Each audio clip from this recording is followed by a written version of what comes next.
हमारे YouTube channel एजुक study trick पर। तो चलिए दोस्तों, आज हम जो है कि अपनी विटामिन्स की जो अगली श्रृंखला है, यानी कि जो आरबीडी पब्लिकेशन खान सर की जो बुक आती है 11,000 प्लस क्वेश्चन की, उसमें जो भी प्रीवियस विटामिन्स के क्वेश्चन आए हुए थे उसकी हम लोग आज सेकेंड पार्ट पढ़ेंगे। जो कि इसके पहले वाले पार्ट में मैंने आपको जो है कि 44 क्वेश्चन करा दिया था, तो आज हम जो है कि 45 से स्टार्ट करेंगे। तो देखेंगे कि अगली जो श्रृंखला है उसमें जो है कि उसमें जो है कि आज हम विटामिन की अगली श्रृंखला पढ़ेंगे। तो चलिए शुरू करते हैं। शुरू करने से पहले दोस्तों, अगर आप हमारे यूट्यूब चैनल पर नए हैं तो आप हमारे यूट्यूब चैनल को सब्सक्राइब करें, लाइक करें तथा अपने दोस्तों के साथ शेयर ज़रूर करें। तो चलिए दोस्तों स्टार्ट करते हैं क्वेश्चन नंबर 1 से। क्वेश्चन नंबर 1 कहा जा रहा है कि निम्नलिखित में से कौन सा ऊर्जा उत्पादक है। आपको बताना है कि निम्नलिखित में से कौन सा ऊर्जा उत्पादक है, यानी कि किस चीज़ को हम लोग जो है कि ग्रहण करने से या किस चीज़ को खाने से जो है कि हमें एनर्जी मिलती है। तो आपको बताना है कि एनर्जी का जो सोर्स होता है वो किससे होता है और उसको हम लोग किस नाम से जानते हैं। तो दोस्तों इसका सही जवाब क्या होगा? तो इसका सही जवाब हो जाएगा जो कार्बोहाइड्रेट होता है। तो कार्बोहाइड्रेट को हम लोग क्या कहते हैं? ऊर्जा का स्रोत कहते हैं। यानी कि जो भी चीज़ हम खाते हैं उससे जो भी कार्बोहाइड्रेट प्राप्त होता है वो हमें एनर्जी प्रदान करता है। तो चलिए नेक्स्ट क्वेश्चन पे चलते हैं। नेक्स्ट क्वेश्चन आपसे पूछा जा रहा है कि विटामिन सहायता नहीं करता है। आपको बताना है कि विटामिन जो है किस चीज़ में सहायता नहीं करता है, यानी कि विटामिन से क्या चीज़ नहीं हो सकता है, वही आपको यहाँ पे जवाब देना है। तो दोस्तों इसका सही जवाब हो जाएगा विटामिन जो है ऊतकों के एंजाइम के निर्माण में जो है सहायता नहीं करता है। यानी कि जो भी ऊतक होते हैं उनके जो एंजाइम बनते हैं उस एंजाइम के जो निर्माण होता है उसमें जो है विटामिन जो है सहायता नहीं करता है। इसके अलावा आप देखेंगे उपापचय क्रियाओं में जो है आवेजक के रूप में, यानी कि जो भी मेटाबॉलिज्म क्रियाएं होती हैं उसमें जो है विटामिन का यूज किया होता है बॉडी में।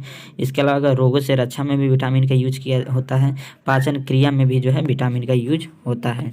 यानी कि अगर आपसे पूछा जाए विटामिन का यूज, यानी कि विटामिन किस चीज़ के निर्माण में सहायता नहीं करता है, तो आप बताएंगे कि जो भी टिश्यू होते हैं उन टिश्यू के जो एंजाइम होते हैं उसके निर्माण में जो है विटामिन कोई सहायता नहीं करता है। तो चलिए नेक्स्ट क्वेश्चन पे चलते हैं। नेक्स्ट क्वेश्चन आपसे पूछा जा रहा है कि मानव अंग में विटामिन नहीं करता है, यानी कि आपको बताना है कि मानव अंग में विटामिन कौन सा काम नहीं करता है।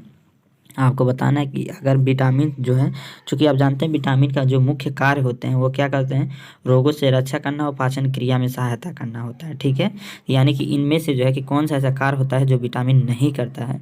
तो इसका जो सही जवाब होगा, सही जवाब हो जाएगा विटामिन जो है कार्य शक्ति में आपूर्ति नहीं करता। यानी कि अगर बात किया जाए कार्य शक्ति आपूर्ति का मतलब ये होगा कि अगर आप विटामिन को लेते हैं, यानी कि विटामिन अगर आप खाते हैं तो विटामिन को लेने से जो है हमें कभी भी कार्बोहाइड्रेट की प्राप्ति नहीं होती है। अगर कार्बोहाइड्रेट प्राप्त नहीं होगा तो आपको पता होगा कार्बोहाइड्रेट न मिलने से क्या होता है, शरीर में जो भी एनर्जी होती है वो प्राप्त नहीं होगी। ठीक है दोस्तों, तो चलिए नेक्स्ट क्वेश्चन पे चलते हैं। नेक्स्ट क्वेश्चन आपसे पूछा जा रहा है कि संतुलित भोजन में होता है, यानी कि संतुलित भोजन में क्या होता है। तो इसका सही जवाब क्या होगा? संतुलित भोजन में जो है सूक्ष्म पोषक तत्व और व्यापक पोषण जो है संतुलित भोजन में पाया जाता है। यानी कि सिंपल में कहें तो संतुलित भोजन में सूक्ष्म पोषक तत्व पाए जाते हैं। तो चलिए नेक्स्ट क्वेश्चन में चलते हैं। नेक्स्ट क्वेश्चन आपसे पूछा जा रहा है कि हमारे आहार का निम्न में से कौन सा भाग हड्डियों और दांतों की संरचना के लिए आवश्यक होता है। यानी कि आपको दोस्तों बताना है कि आहार में वो कौन सा ऐसा चीज़ जो है कि किस चीज़ का सेवन किया जाता है जिससे जो है हड्डियों और दांतों का जो है संरचना बनता है। तो जैसे कि आपको पता होगा दोस्तों कि फास्फोरस और जो कैल्शियम होता है उसकी सहायता से हमारे शरीर में क्या होता है, हड्डियों का निर्माण होता है या दांतों का स्ट्रक्चर बनता है। इसका सही जवाब क्या हो जाएगा? कैल्शियम। कैल्शियम जो है, कैल्शियम के जो प्रतीक होता है CA से दर्शाते हैं। ठीक है, तो कैल्शियम जो होता है इसका जो यूज होता है मुख्यतः ये बोन्स के निर्माण में और जो टीथ होती है उसका स्ट्रक्चर देने में यूज होता है। ठीक है, चलिए नेक्स्ट क्वेश्चन पे चलते हैं। नेक्स्ट क्वेश्चन आपसे पूछा जा रहा है कि हमारे भोजन में संरचनात्मक खाद्य पदार्थ हैं, यानी कि आपके भोजन में जो संरचनात्मक जो खाद्य पदार्थ होते हैं वो कौन से हैं। तो इसका सही जवाब होगा आपके भोजन में जो है संरचनात्मक जो खाद्य पदार्थ होते हैं वो विटामिन और खनिज जो होते हैं संरचनात्मक खाद्य पदार्थ कहलाते हैं। ठीक है दोस्तों, तो आप ध्यान में रखेंगे कि जो विटामिन और खनिज होते हैं उन्हें हम संरचनात्मक खाद्य पदार्थ कहते हैं। चलिए नेक्स्ट क्वेश्चन पे चलते हैं। नेक्स्ट क्वेश्चन पूछा जा रहा है कि किसमें प्रोटीन नहीं पाया जाता है। आपको बताना है कि इनमें से कौन सा जो है कि ऐसा वस्तु है जिसमें प्रोटीन की मात्रा नहीं मिलती है। तो दोस्तों इसका सही जवाब हो जाएगा चावल। आपको पता होगा दोस्तों चावल जो होता है चावल में मुख्यतः जो स्रोत होता है चावल वो कार्बोहाइड्रेट का स्रोत माना जाता है, तो इस वजह से इसमें प्रोटीन नहीं पाया जाता है। बात किया जाए मांस की तो मांस में प्रोटीन पाया जाता है। दूध में भी आपको पता होगा कि जो दूध में केसीन नामक प्रोटीन पाया जाता है। कौन सा प्रोटीन पाया जाता है? केसीन नामक जो प्रोटीन होता है वो दूध में पाया जाता है। वहीं दाल की बात किया जाए तो दाल चूँकि प्रोटीन का अच्छा खासा स्रोत माना जाता है। तो चलिए नेक्स्ट क्वेश्चन पर चलते हैं। नेक्स्ट क्वेश्चन पूछा जा रहा है कि बेरी रोग किस विटामिन की कमी से होता है। दोस्तों आपको बताना है कि बेरी जो रोग होता है वो किस विटामिन की कमी से होता है। तो दोस्तों कल जो है कि इसकी पिछली क्लास में आपको सारे विटामिन के बारे में बता दिया गया था। अगर आपने पिछली क्लास को नहीं देखा होगा तो आप ज़रूर से ज़रूर जाके पिछली क्लास को देख लेंगे, उसमें सारे विटामिन के बारे में मैंने बताया आपको। तो यहाँ इसका सही जवाब हो जाएगा विटामिन बी जो होता है, विटामिन बी की कमी से जो है बेरी नामक रोग होता है। चलिए नेक्स्ट क्वेश्चन पे चलते हैं। नेक्स्ट क्वेश्चन आपसे पूछा जा रहा है कि विटामिन ई का रासायनिक नाम क्या है। दोस्तों आपको बताना है कि जो विटामिन ई होता है उसका रासायनिक नाम क्या होता है। तो दोस्तों जो विटामिन ई होता है, विटामिन ई का जो रासायनिक नाम होता है राइबोफ्लेविन होता है। क्या होता है? राइबोफ्लेविन जो है वो विटामिन ई का रासायनिक नाम होता है। दोस्तों बात की जाए टोकोफेरॉल की या रेटिनॉल की, तो जो रेटिनॉल होता है वो विटामिन ए का रासायनिक नाम होता है। क्या किसका होता है? रेटिनॉल जो होता है वो विटामिन ए का रासायनिक नाम होता है। अगर बात विटामिन के की किया जाए तो विटामिन के का जो रासायनिक नाम होता है क्या होता है? टोकोफेरॉल होता है। ठीक है, तो चलिए नेक्स्ट क्वेश्चन पे चलते हैं। नेक्स्ट क्वेश्चन पूछा जा रहा है विटामिन बी कॉम्प्लेक्स के अभाव में क्या होता है। दोस्तों आपको बताना है कि जो विटामिन बी कॉम्प्लेक्स होता है उसके अभाव में कौन सा रोग होता है। तो इसका सही जवाब क्या होगा? जो विटामिन बी कॉम्प्लेक्स होता है इसके अभाव में जो होता है वो कौन सी बीमारी होती है? बेरी विटामिन जो होता है विटामिन बी कॉम्प्लेक्स की वजह से होता है। चलिए नेक्स्ट क्वेश्चन पे चलते हैं। नेक्स्ट क्वेश्चन आपसे पूछा जा रहा है कि निम्नलिखित में से कौन सा विटामिन जल में विलय होता है। आपको बताना है कि कौन सा ऐसा विटामिन है जो कि जल में विलय होता है। तो इसका सही जवाब क्या होगा? इसका सही जवाब हो जाएगा विटामिन, आपको पहले बताया था मैंने दोस्तों कि जो मुख्यतः विटामिन होते हैं vitamin A, vitamin D, vitamin E और विटामिन के, ये जो होते हैं वसा में घुलनशील विटामिन होते हैं। इसके अलावा अगर विटामिन बी और विटामिन सी की बात की जाए तो विटामिन बी और विटामिन जो सी होते हैं ये किस में घुलनशील होते हैं? जल में घुलनशील होते हैं। तो देखिए यहाँ पे विटामिन ई आपका विटामिन बी दिया है, नहीं दिया है, विटामिन सी दिया है, हाँ यहाँ विटामिन सी दिया हुआ है। तो विटामिन जो सी होता है वो किस में घुलनशील होता है? जल में घुलनशील विटामिन होता है। ठीक है दोस्तों, तो चलिए नेक्स्ट क्वेश्चन पर चलते हैं।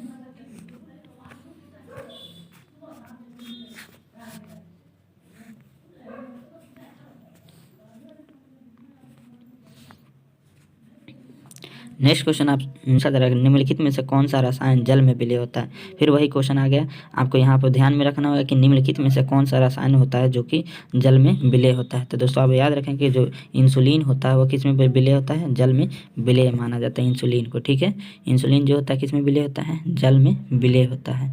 स्टार्च की बात किया जाए तो स्टार्च जो है एक कार्बोहाइड्रेट का स्वरूप होता है। ठीक है, और ग्लाइकोजन भी जो होता है कार्बोहाइड्रेट का ही रूप होता है। ठीक है, तो चलिए नेक्स्ट क्वेश्चन पर चलते हैं। नेक्स्ट क्वेश्चन आपसे पूछा जा रहा है कि विटामिन डी की कमी से कौन सी बीमारी हो जाती है। दोस्तों आपको बताना है कि विटामिन डी की कमी से कौन सी बीमारी हो जाती है। तो इसका सही जवाब हो जाएगा जो रिकेट्स रोग होता है वो विटामिन डी की कमी से हो जाता है। कौन सा रोग हो जाता है? रिकेट्स। दोस्तों अगर बात किया जाए स्कर्वी तो स्कर्वी जो है विटामिन सी की कमी से हो जाता है। ठीक है, चलिए नेक्स्ट क्वेश्चन पर चलते हैं। नेक्स्ट क्वेश्चन आपसे पूछा जा रहा है कि एक शाकाहारी को अपने शरीर के लिए आवश्यक फास्फोरस कहाँ से मिल सकता है। आपको बताना कि अगर कोई व्यक्ति शाकाहारी है और उसको फास्फोरस की नीड है तो वो कहाँ से प्राप्त कर सकता है। तो जो है कि दूध में जो है फास्फोरस की मात्रा पाई जाती है, वहाँ से वो क्या करता है? आसानी से फास्फोरस ले सकता है। इसके अलावा चावल की बात की तो चावल में आपको पता है कार्बोहाइड्रेट मिलता है, सोयाबीन में प्रोटीन मिलता है और जो मछली होती हैं उसमें भी विटामिन डी का मात्रा पाया जाता है। चलिए नेक्स्ट क्वेश्चन पर चलते हैं। नेक्स्ट क्वेश्चन आपसे पूछा जा रहा है कि प्रोटीन क्या होता है। आपको बताना है कि जो प्रोटीन होता है उसे और किस नाम से जानते हैं हम लोग। तो प्रोटीन को देखिए दोस्तों, प्रोटीन जो होता है कई सारे अमीनो अम्ल से मिलकर बना होता है और बहुत सारे अमीनो अम्ल जो है जब टूटते हैं तो पॉलीपेप्टाइड में टूटते हैं। तो जो है कि इसलिए प्रोटीन को हम लोग क्या बोलते हैं? और पॉलीपेप्टाइड्स के नाम से भी जानते हैं। चलिए नेक्स्ट क्वेश्चन पे चलते हैं। निम्नलिखित में से कौन सा विटामिन यकृत में संचित किया जा सकता है। दोस्तों आपको बताना है कि वह कौन सा ऐसा विटामिन है जो कि यकृत में संचित किया जाता है। तो दोस्तों जो है कि पिछली क्लास में मैंने आपको बताया था कि जो विटामिन ए होता है, जो है कि वो जो है कि विटामिन ए का जो निर्माण होता है वो लीवर में होता है। कहाँ पे होता है विटामिन ए का निर्माण? लीवर में होता है। जैसे अगर बात किया जाए कैरेट यानी कि गाजर जो होता है, तो जो गाजर कैरोट होता है उसमें जो है एक बीटा कैरोटीन पाया जाता है, और वो बीटा कैरोटीन जो है लीवर के माध्यम से कन्वर्ट होकर किस में परिवर्तित हो जाता है? विटामिन ए में परिवर्तित हो जाता है। ठीक है, तो आप बताएंगे कि जो विटामिन ए होता है उसका जो संचयन होता है वो कहाँ पे होता है? लीवर में होता है। ठीक है, तो चलिए नेक्स्ट क्वेश्चन पे चलते हैं। नेक्स्ट क्वेश्चन आपसे पूछा जा रहा है कि सामान्य सूत्र में विद्यमान ग्लूकोज का प्रतिशत है, यानी कि आपको बताना है कि जो मुख्यतः ग्लूकोज पाया जाता है वो कितने % पे पाया जाता है। तो इसका सही जवाब हो जाएगा 0% होता है। किस में क्या होता है? 0% हो जाता है। ठीक है, चलिए नेक्स्ट क्वेश्चन पर चलते हैं। नेक्स्ट क्वेश्चन आपसे पूछा जा रहा है कि निम्नलिखित में से किस विटामिन की कमी के कारण मसूड़ों से रक्त आता है और दांत हिलने लगता है। तो दोस्तों आपको मैंने विटामिन की क्लास में बार बार मैं आपको बता रहा हूँ कि विटामिन की पहली वाली जो क्लास है उसको ज़रूर देखें, उसके बाद इस सेकेंड जो है कि पार्ट को देखें। तो जो विटामिन सी होता है, विटामिन सी जो है जिसको हम लोग एक रोग होता है विटामिन सी की कमी से जिसको हम लोग बोलते हैं स्कर्वी रोग। इस स्कर्वी रोग में जो होता है जो भी मसूड़े होते हैं दांत के, उन मसूड़ों में क्या हो जाता है? जो मसूड़े होते हैं वो ख़राब होने लगते हैं, और इसके वजह से ख़राब होने की वजह से उसमें से ब्लड आने लगता है। तो इस वजह से डॉक्टर आपको सलाह देता है कि आप जो है विटामिन सी का ज़्यादा से ज़्यादा यानी कि खट्टे जो भी पदार्थ होते हैं उनका ज़्यादा से ज़्यादा सेवन करें। ठीक है, तो चलिए नेक्स्ट क्वेश्चन पे चलते हैं। नेक्स्ट क्वेश्चन आपसे पूछा जा रहा है कि दूध में होते हैं, आपको बताना है दोस्तों कि दूध में क्या पाया जाता है। तो जैसे कि आपको पता है कि दोस्तों दूध में कार्बोहाइड्रेट की भी मात्रा होती है, फैट की भी मात्रा होती है, प्रोटीन भी पाया जाता है और कैल्शियम का भी अच्छा खासा स्रोत होता है। तो इसका सही जवाब हो जाएगा इनमें से सभी, यानी कि दूध में अगर बात किया जाते हैं दूध में सभी जो है कि कार्बोहाइड्रेट, वसा और प्रोटीन, कैल्शियम सभी चीज़ पाए जाते हैं। ठीक है, चलिए नेक्स्ट क्वेश्चन पे चलते हैं। नेक्स्ट क्वेश्चन में पूछा जा रहा है कि मशरूम से बहुतायत में मिलता है। आपको बताना है कि मशरूम किस चीज़ का सबसे अच्छा स्रोत माना जाता है। तो इसका सही जवाब क्या होगा? इसका सही जवाब होगा मशरूम जो है उस सबसे अच्छा स्रोत अगर बात किया जाए तो प्रोटीन का माना जाता है। इसके अलावा जो पनीर होता है दोस्तों या मांस जो होता है वो भी क्या होता है? प्रोटीन का बहुत अच्छा स्रोत माना जाता है। ठीक है, तो इसको बात को ध्यान में रखेंगे कि मशरूम जो है किस चीज़ का स्रोत माना जाता है? प्रोटीन का। अगर बात किया जाए मशरूम की दोस्तों, तो मशरूम क्या होता है? एक फंगस होता है। क्या होता है? फंगस हो, यानी कि एक कवक होता है। ठीक है, जो कि एक कवक होता है। चलिए नेक्स्ट क्वेश्चन पे चलते हैं। नेक्स्ट क्वेश्चन आपसे पूछा जा रहा है कि अधिकतम शाकाहारी प्रोटीन पाए जाते हैं। आपको बताना कि जो शाकाहारी प्रोटीन पाए जाते हैं वो अधिकतम किस में पाए जाते हैं। तो इसका सही जवाब होगा दालों से। सबसे ज़्यादा प्रोटीन किससे पाए जाते हैं? तो शाकाहारी अगर बात किया जाए तो दालों से जो है अधिकतम शाकाहारी प्रोटीन पाए जाते हैं। ठीक है, दोस्तों ऐसी बात नहीं है कि दूध से प्रोटीन नहीं मिलता है, दूध से भी मिलता है, लेकिन दालों की अपेक्षा दूध में प्रोटीन कम पाया जाता है। बात किया जाए अनाजों से, अनाजों में आपको पता होगा मुख्यतः जो है प्रोटीन पाए जाते हैं। जैसे गेहूँ होता है, गेहूँ यानी कि आटे जो होते हैं, तो गेहूँ से जो है कि ग्लूकोटीन नामक जो प्रोटीन पाया जाता है। सब्जियाँ जो होती हैं तो सब्जियाँ से विटामिन्स काफ़ी मात्रा में पाए जाते हैं। ठीक है, तो अगर बात किया जाए अधिकतम शाकाहारी प्रोटीन की तो आप बताएंगे दालों से। अगर ओवरऑल पूछा जाए कि सबसे ज़्यादा प्रोटीन किस में मिलता है तो आप बताएंगे मूंगफली जो होता है उससे सबसे ज़्यादा प्रोटीन मिलता है। ठीक है, चलिए नेक्स्ट क्वेश्चन पे चलते हैं। नेक्स्ट क्वेश्चन आपसे पूछा जा रहा है कि अच्छे स्वास्थ्य के लिए निम्न में से किसकी छोटी मात्रा में आवश्यकता होती है। आपको बताना कि अगर आपका स्वास्थ्य हेल्दी होना चाहते हैं तो किस चीज़ की थोड़ी ही मात्रा आपके लिए सफिशियंट होती है। तो इसका सही जवाब हो जाएगा खनिज, यानी कि जो मिनरल्स होते हैं उनकी जो है आपकी बॉडी के लिए थोड़ी मात्रा में मिनरल्स की आवश्यकता होती है। देखिए दोस्तों अगर बात एनर्जी की बात की जाए तो एनर्जी आप लोग जो है 2600-2700 जूल जो है कि एक 2600-2700 कैलोरी जो है 1 डे में आपको यूज़ करने के लिए एनर्जी की नीड होती है। लेकिन वहीं बात विटामिन्स मिनरल्स की बात किया जाए तो आपको 2 से 3 ग्राम 4 ग्राम एक दिन में आपको नीड होती है। ठीक है, तो इसलिए इसे जो है सूक्ष्म पोषक तत्व भी कहते हैं। ठीक है, चलिए नेक्स्ट क्वेश्चन पे चलते हैं। नेक्स्ट क्वेश्चन आपसे पूछा जा रहा है कि बेरियम मील के लिए प्रयुक्त होता है। आपको बताना है कि जो बेरियम होता है वो किस चीज़ के लिए प्रयुक्त होता है। तो इसका सही जो होगा बेरियम का जो यूज हो जाता है वो किसके? पोषण नाल की एक्स किरणों के लिए प्रयुक्त किया जाता है। यानी कि जो बेरियम का मील होता है, बेरियम मील जो होता है पोषण नाल की एक्स किरणों के लिए किया जाता है। तो चलिए नेक्स्ट क्वेश्चन पर चलते हैं। नेक्स्ट क्वेश्चन चलेंगे। तो नेक्स्ट क्वेश्चन पूछा जा रहा है कि हाइजीन विज्ञान कहलाता है। आपको बताना कि जो हाइजीन विज्ञान होता है उसको और किस नाम से हम लोग जानते हैं। तो इसका सही जवाब हो जाएगा हाइजीन। नॉर्मली हम लोग स्वच्छता से रिलेट करते हैं, यानी कि जिसमें जो भी चीज़ है स्वच्छता के रूप में स्वच्छ रूप से प्राप्त हो जाए, जैसे सब्जियाँ हो, अनाज हो, एक हाइजीनिक तरीके से मिल जाए न उसमें, यानी कि जो भी होता है उसमें जो होते हैं जिसको हम लोग पे क्या बोलते हैं उसको, पेप्टाइड्स होते हैं, यानी कि जो भी हानिकारक चीज़ होते हैं वो उसमें न मिले और पूरी तरह से जैविक वो प्राप्त हो जाए, तो उसी को हम लोग हाइजीन कहते हैं। तो ये किससे रिलेट करता है? स्वच्छता से रिलेट करता है। ठीक है, चलिए नेक्स्ट क्वेश्चन पे चलते हैं। नेक्स्ट क्वेश्चन आपसे पूछा जा रहा है कि खाद्य संसाधन तथा संचयन द्वारा कौन से पोषक तत्व अधिकांश रूप से प्रभावित होते हैं। आपको बताना कि खाद्य संसाधन तथा संचयन द्वारा कौन से पोषक तत्व अधिकांश रूप से प्रभावित होते हैं। तो इसका सही जवाब हो जाएगा कि खाद्य संसाधन तथा संचयन के द्वारा जो है कार्बोहाइड्रेट होता है वो सबसे ज़्यादा प्रभावित होता है। यानी कि सिंपल में आपसे कहा जाए, आपको पता होगा कि जितने भी अनाज होते हैं उसमें मैक्सिमम कार्बोहाइड्रेट की मात्रा पाई जाती है, तो उनके संचयन जो है ज़्यादा संचयन कर लेते हैं हम लोग, तो उससे क्या हो जाता है, अधिकांशतः जो है कार्बोहाइड्रेट प्रभावित होता है। ठीक है, चलिए नेक्स्ट क्वेश्चन पर चलते हैं। निम्नांकित में से कौन सा तत्व मानव जाति में प्राकृतिक रूप से नहीं पाया जाता है। आपको बताना है कि कौन सा ऐसा तत्व है जो मानव जाति में प्राकृतिक रूप से नहीं पाया जाता है। ठीक है दोस्तों, आपको बताना है कि कौन सा ऐसा चीज़ है जिसका निर्माण जो मानव जाति में जो है वो प्रकृति में जो है स्वतंत्र रूप से नहीं पाया जाता है। तो इसका सही जवाब होगा जो शीशा यानी कि जो लेड होता है वो जो है मानव जाति में प्राकृतिक रूप से नहीं पाया जाता है। दोस्तों बात किया जाए अगर लेड की, तो आपको पता लेड जो है सिलिकेट से बनाए जाते हैं, जो भी सिलिकेट होते हैं उनसे जो है लेड का निर्माण किया जाता है। ठीक है, तो चलिए नेक्स्ट क्वेश्चन पर चलते हैं। नेक्स्ट क्वेश्चन आपसे पूछा जा रहा है कि फास्फोरस जो होता है उसमें प्रमुखता से निम्नलिखित में से किस में पाया जाता है। आपको बताना है कि जो फास्फोरस होता है प्रमुखता से निम्नलिखित में से किस में पाया जाता है। इसका सही जवाब हो जाएगा प्रोटीन, यानी कि जो भी हम लोग प्रोटीन का सेवन करते हैं उसमें फास्फोरस की भी मात्रा पाई जाती है। ठीक है दोस्तों, तो आप ध्यान में रखेंगे कि जो भी फास्फोरस होता है उसमें प्रमुखता से प्रोटीन भी पाई जाती है।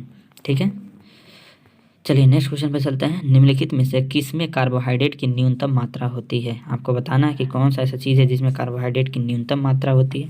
तो इसका सही जवाब हो जाएगा मटर। जो मटर होता है उसमें कार्बोहाइड्रेट की क्या होती है, न्यूनतम मात्रा होती है। अगर बात की जाए मटर में किस चीज़ की मात्रा अधिकतम पाई जाएगी, तो जो विटामिन ए होता है उसकी मात्रा इसमें अच्छी खासी मिलती है आपको। ठीक है, चलिए नेक्स्ट क्वेश्चन में चलते हैं। नेक्स्ट क्वेश्चन आपसे पूछा जा रहा है कि निम्नलिखित में से कौन सा कथन असत्य है। आपको बताना कि निम्न में से कौन सा कथन असत्य है। कह रहा है कि दूध में कोई भी विटामिन नहीं होता है। यहाँ पर आपसे पूछ रहा है कि दूध में कोई भी विटामिन नहीं होता है। दूसरा कह रहा है कि विटामिन ए रेटिनॉल की कमी से त्वचा सूखी और चमकदार हो सकती है। इसका भी एक लक्षण जोड़ों में दर्द है। विटामिन B1 थाइमीन, जिसको हम लोग विटामिन B1 को हम लोग थाइमीन भी कहते हैं, तो थाइमीन की कमी से हृदय का आघात यानी कि हार्ट फेल हो सकता है। तो इसका सही जवाब क्या होगा, इसका सही जवाब हो जाएगा जो है कि दूध में कोई भी विटामिन नहीं होता है। ठीक है, दूध में कोई भी विटामिन नहीं होता है। निम्नलिखित के लिए फलस्वरूप यह ज्ञात होता है कि वे बने होते हैं। यानी कि आपको बताना कि अगर प्रोटीन छोटे छोटे पार्ट्स में टूट जाए तो वो किस चीज़ से बने होते हैं। तो जैसे कि आपको मैंने पहले ही बताया, जो भी प्रोटीन होते हैं वो अमीनो अम्ल में टूटते हैं और अमीनो अम्ल जो है पेप्टाइड्स में टूट जाते हैं। तो इसका सही जवाब होगा क्या, अमीनो अम्ल। यानी कि प्रोटीन जो होते हैं अगर उनको छोटे छोटे भागों में बांट दिया जाए तो अमीनो अम्ल में टूट जाते हैं। ठीक है, चलिए नेक्स्ट क्वेश्चन पे चलते हैं। पालक के पत्ते किसके प्रबल स्रोत होते हैं। आपको बताना है कि जो भी पालक के पत्ते होते हैं किसके प्रबल स्रोत होते हैं। तो दोस्तों यहाँ पे प्रबल स्रोत की अगर बात किया जाए तो पालक के जो पत्ते होते हैं वो आयरन के प्रबल स्रोत माने जाते हैं, लेकिन पालक में जो है विटामिन ए भी प्रचुर मात्रा में पाई जाती है। चलिए नेक्स्ट क्वेश्चन पे चलते हैं। नेक्स्ट क्वेश्चन में कहा जा रहा है कि कोलेस्ट्रॉल किससे संबंधित है। आपको बताना है कोलेस्ट्रॉल किससे संबंधित है। तो दोस्तों इसका सही जवाब हो जाएगा कोलेस्ट्रॉल जो है फैट यानी कि वसा से संबंधित होता है। दोस्तों जिसके भी बॉडी में कोलेस्ट्रॉल की मात्रा बढ़ जाती है यानी कि फैट की जब मात्रा बढ़ जाती है तो वही जो है फैट की ज़्यादा बढ़ जाने से जो है किस चीज़ के शिकार हो जाते हैं वे लोग, यानी कि जैसे ही जो हमारी सेल्स होती हैं, कोशिकाएँ होती हैं, उसमें कोलेस्ट्रॉल बढ़ जाता है तो वो जो होता है हाई ब्लड प्रेशर के जो मरीज बन जाते हैं, यानी जिनकी बहुत ज़्यादा हाई ब्लड प्रेशर, यानी कि जो कोलेस्ट्रॉल होते हैं वो जो सेल्स होती हैं उसकी दीवारों पे चिपक जाते हैं, जिससे ब्लड जो है फ्लो होने में दिक्कत होती है और जिससे बीपी के शिकार हो जाते हैं लोग। ठीक है, और ये एक हार्ट अटैक का भी बहुत अच्छा खासा कारण बन जाता है। चलिए नेक्स्ट क्वेश्चन पे चलते हैं। विटामिन के की कमी के परिणाम स्वरूप हो सकती है। आपको बताना है कि विटामिन के की कमी से कौन सा जो है कि घटना घट सकती है यहाँ पे। तो इसका सही जवाब होगा विटामिन के की कमी के फलस्वरूप जो है शल्य क्रिया के उपरांत रक्तस्राव जो होता है वो जो होता है हो सकता है। यानी कि सिंपल में कहा जाए, अगर आपके बॉडी में विटामिन के की कमी हो जाती है तो आपको पता होगा विटामिन के की कमी से जो होता है ब्लड जो जमने की प्रोसेस होते हैं वो स्टार्ट होते हैं। यानी कि अगर आपके बॉडी में ब्लड जमने की प्रक्रिया ही बंद हो जाए, तो अगर शल्य क्रिया होती है यानी कि आपके हाथ पैर या कहीं भी अगर चीड़-फाड़ किया जाता है या कोई काम जो है कि कोई भी ऑपरेशन किया जाता है, तो वहाँ पे जो ब्लड होता है वो ब्लड क्लॉट नहीं होगा। यानी कि क्लॉट नहीं होगा तो ब्लड लगातार गिरते रहेगा। तो इसी को हम लोग कहते हैं शल्य क्रिया के उपरांत रक्तस्राव। यानी कि अगर के की कमी हो जाए तो आपकी बॉडी में क्या होगा, जो ब्लड होता है वो क्लॉट होना बंद हो जाता है। ठीक है। नेक्स्ट क्वेश्चन आपसे पूछा जा रहा है कि पाचन क्रिया में प्रोटीन निम्नलिखित में से किस पदार्थ में बदल जाते हैं। फिर वही बात, पाचन क्रिया में आपको बताना है कि प्रोटीन जो है किस में बदल जाता है। तो आपको मैंने पहले भी बताया जो भी प्रोटीन होते हैं वो अमीनो अम्ल में टूटते हैं और अमीनो अम्ल जो है पेप्टाइड में टूट जाते हैं। इसका सही जवाब क्या होगा, अमीनो अम्ल जो होता है वो अमीनो अम्ल में टूट जाते हैं। अगर बात किया जाए तो एक प्रोटीन टूटता है तो 20 अमीनो अम्ल में टूटता है। कितने अमीनो अम्ल में, आपको ध्यान में रखेंगे, एक अगर प्रोटीन टूट जाता है तो 20 अमीनो अम्ल में विभाजित हो जाता है। ठीक है दोस्तों। तो आई होप आपको वीडियो पसंद आई हो। अगर आप हमारे चैनल पर नए हैं तो आप लाइक करें, सब्सक्राइब करें तथा दोस्तों के साथ शेयर करें तथा अपना कमेंट जरूर नीचे लिखें कमेंट बॉक्स में। जय हिंद, जय भारत।